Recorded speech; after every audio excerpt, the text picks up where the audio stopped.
I just stopped in for a beer. I was minding my own business when she suddenly appeared.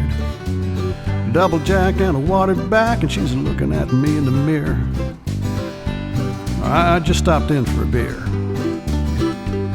I turned my attention to the band, but it wasn't long before her hand was warming up the inside of my leg. She knew the tune and was humming along, and then said, "Tell me, what's your favorite song? You know mine is Ain't Too Proud to Beg." And then she whispered, "Why don't we get out of here?" I just stopped in for a beer. I just stopped in for a beer. I was minding my own business when the guy to my right cashiered. Yeah, he hit the wall and then he hit the floor just as his wife came through the door. I just stopped in for a beer. She surveyed the scene, called him a name, and then decided I was somehow to blame and started calling me terrible things the whole place could hear. Well, it struck me as funny, a real mistake, because her eyes glazed over and she began to shake, and then she stuck a little snub-nosed something in my ear and screamed, "I'm menopausal.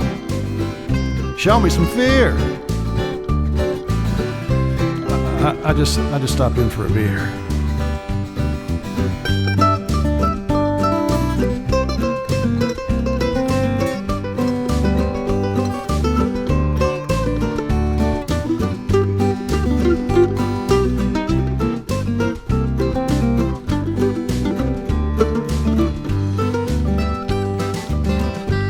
I just stopped in for a beer.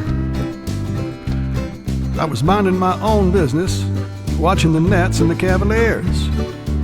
Tommy was behind the bar, and Steve was on stage behind his guitar, working a room full of rowdy tourists and for locals who were trying to hear.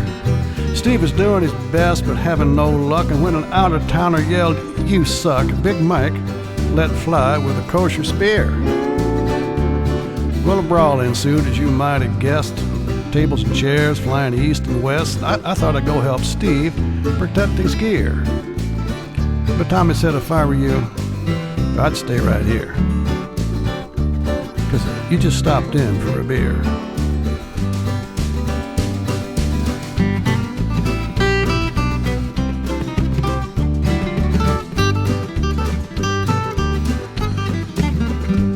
It was a pretty good show for a barroom fight, but it was getting on near the shank of the night, so I decided I'd better just disappear. But I'd no sooner found my feet when the beat cop came in off the street saying, "Don't anybody move. Do I make myself clear?" But officer, I just stopped in for a beer. Well, it was bad enough just being in jail, but I had to call my wife to go my bail, and when she arrived, she wore neither smile nor tear. She looked at me and the other 8 and said, "Well, this is just great. Tell me, what'd you do this time to end up down here?" I said, "Darling, you gotta believe me. I just stopped in for a beer. I was watching the basketball game, minding my own business, and then Big Mike threw that pickle.